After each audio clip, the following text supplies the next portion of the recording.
Iya, makanya kan kalau mengikuti kewajiban, kan jadi kan seperti pertanyaan saya tadi, ada dua kewajiban. Kewajiban atas dasar undang-undang jabatan notaris sesuai dengan jabatannya. Satu undang-undang lain yang bukan Iya, jabatannya, lebih baik ikuti kewajiban yang satu. semuanya harus dilaksanakan. Kan serba salah jadi notaris. Temen-temen jadi bingung. Ya, kalau nggak mau jadi notaris, jangan jadi notaris, bos. Pusing ya menjalankan. Nah, kalau seandainya ini dicabut dan banyak klien yang sudah bayar BPHTB, yang BPJB ya, bisa balik ya uangnya. Ya kan logikanya undang-undang ini tidak berlaku surut dong. Suatu aturan itu ada asas legalitas ya. Kalau udah dibayarnya ya sudah salah sendiri dong, kenapa bayar? Enggak, bukan begitu. Kalau nggak bayar kan nggak ada tangan. Ya itu tadi kan apa yang namanya undang-undang itu kan sudah pasti ada konsekuensinya. Ya kalau udah dibayar ya berarti kan tidak bisa kecuali kalau dalam regulasinya disebutkan yang sudah bayar ya harus katakanlah dikembalikan misalkan dalam bentuk Permenkeu misalkan itu kan hal lain ya. Tapi bisa nggak dia nggak diputusin? Oke, yang sudah bayar dibalikin ya? Nggak mungkin. Karena kan logikanya gini, dalam suatu gugatan gitu ya, pasti ada petitum, ada mintanya apa sih? Mencabut misalkan pasal sekian undang-undang ini. Kan nggak mungkin dibatalin semua dong undang-undang itu, nggak mungkin. Gitu ya, karena berapa puluh pasal kan gitu ya. Nah kalau misalkan satu pasal dicabut, yang lainnya tetap berlaku dong. Gitu.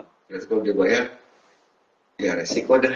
Iya itu, ya mungkin nanti apakah dibuat peraturan yang lain atau seperti apa gitu kan.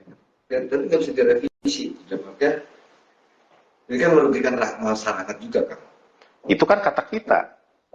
Iya sih kata undang-undang merugikan masyarakat, menguntungkan negara, menguntungkan daerah.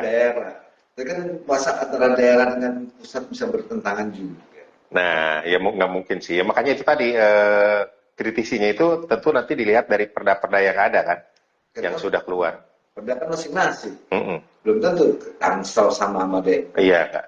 Belum tentu Depok sama Bogor. Iya. Karena masing-masing punya aturan masing-masing. Karena ada kaitannya dengan otonomi daerah. Apakah karena ada otonomi daerah itu sehingga hal ini terjadi?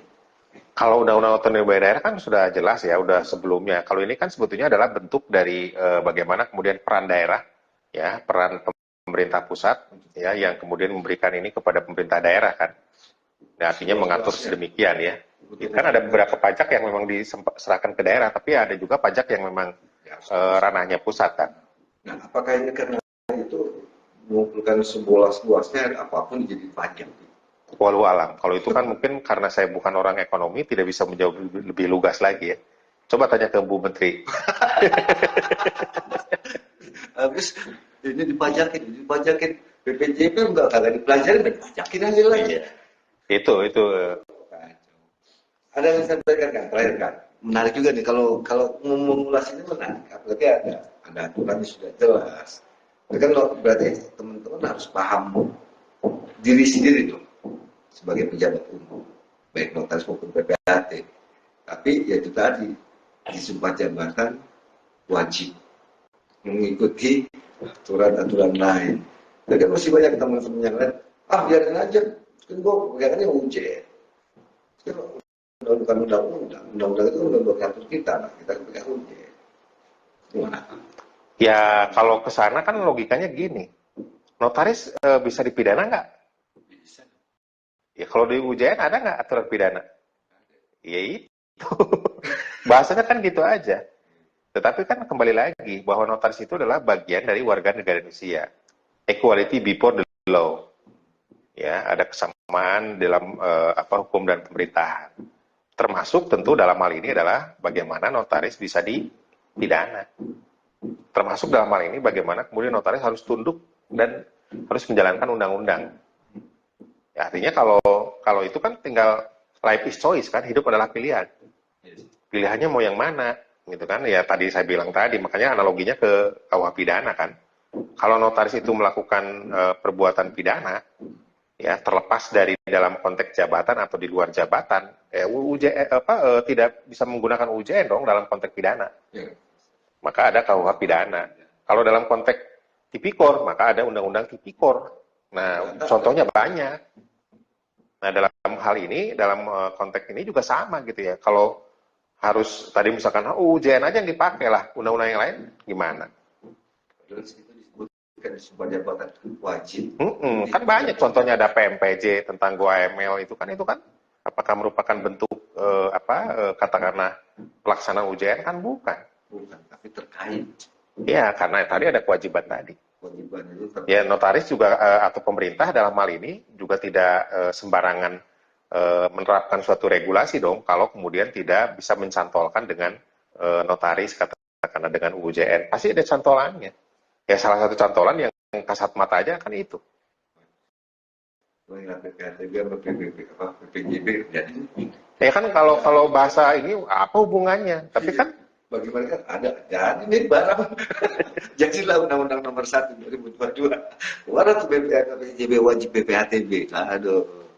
Nah, ini kan sedang berjalan kan. Apa peran organisasi terhadap gugatan yang harus ya kalau organisasi kan saya bukan bagian organisasi, Bos. Ya maksudnya saya kan remar-remar gini. Gimana sih? Kan pernah. Ya dulu itu kan bukan ini kan, dulu itu makan. Kalau melihat dari organisasi sebagai anggota. Ya paling hanya sebatas ya memberikan dorongan gitu ya. Karena kan dalam konteks putusan MK, dalam konteks pengajuan MK itu kan tidak dalam konteks organisasi kan. Ya, perorangan. Pasti perorangan. Contoh misalkan terkait dengan PJI ya, Persatuan Jaksa Indonesia yang atau yang menciar terkait dengan pasal 66. Itu kan orang-orang jaksanya. Jaksa anu, walaupun ditolak kan. Ya. Nah, dalam konteks ini juga tentu orangnya kan, kalaupun misalkan terkait dengan anggota organisasi ya anggotanya atau orangnya, bukan organisasinya. Tapi bisa nggak organisasi itu menggugat hal ini? Iya, kalau terkait dengan apakah bisa atau tidak, tentu harus dilihat di dalam undang-undang MK-nya, apakah kemudian pihak organisasi itu bisa atau tidak. Saya tidak terlalu menguasain kalau dalam konteks kewenangan untuk menggugat gitu ya dalam undang-undang ini ya. Kan yang penting adalah terkait dengan apakah merugikan, ya, kan merugikan hak konstitusionalnya kan gitu ya. Terlanggar konstitusional kan bukan organisasi. Iya, ya kan kalau katakan organisasi INI ya, kalau saya kan memang menganggap bahwa organisasi Pak Irfan yang INI yang Pak Irfan yang saya akui kan gitu ya. Kalau yang lain kan belum tentu seperti itu. Gitu, Pak Mahfud. Tinggal nunggu aja ya. Iya. Tinggal nunggu, mudah-mudahan ditolak. Dikabulkan dan dicabut tuh undang-undang. Undang-undangnya atau pasalnya? Pasalnya. Juga pasal ya. Pasal tentang BPHTB. Iya. Karena yang lain karena PBB dan seterusnya itu memang harus ada pajak air tanah dan seterusnya itu kan. Itu memang tidak itu kan tidak terkait langsung dengan notaris, yang terkait dengan notaris itu kan hanya pasal 33 itu pasal. Lupa saya pasal. Kang, satu lagi. Tadi kan sudah nyinggung masalah usia.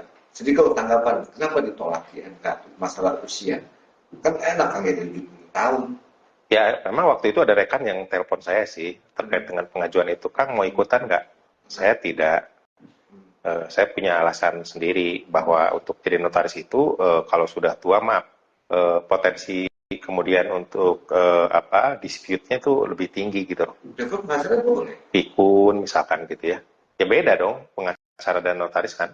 Pengacara udah jangkau kan?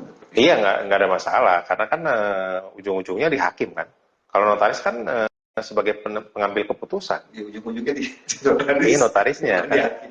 Iya, makanya saya tidak dalam bukan orang yang ini ya. Saya mungkin 60 tahun juga sudah mau pensiun. Pensiun ini dong itu. Iya, makanya karena itu tadi berat jadi notaris itu. Ya sih, tanggung jawab seumur hidup. Tanggung jawabnya seumur hidup.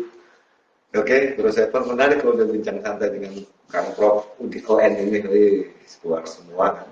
Jadi harus bisa membedakan antara kewenangan dan kewajiban. Memang kita diberikan kewenangan di UJN, diberikan kewenangan di PP 2, namanya PP nomor 2 ya? Ya PP 24 97. Betul ya? 3798 24 2016. Memang ada di situ kewenangan, tapi jangan lupa ada kewajiban. Ya. Kewajibannya Pak mengikuti aturan yang berlaku untuk notaris dan PPAT dan Peraturan perundangan lain. nah ini nih kewajibannya disumpahin juga lagi. Masalahnya kewajibannya itu masuk di dalam sumpah. Wajib mengikuti peraturan perundang-undangan lain. Berarti tadi saya garis bawahi, suka tidak suka kalau namanya undang-undang sudah diundangkan maka harus Dilaksanakan. Kalau merasa dirugikan, ya seperti yang dilakukan oleh satu rekan ini, dilakukan judicial review, JR. Oke, kalau saya sampai jumpa di liputan dan bincang santai selanjutnya. Wassalamualaikum warahmatullahi wabarakatuh. Waalaikumsalam.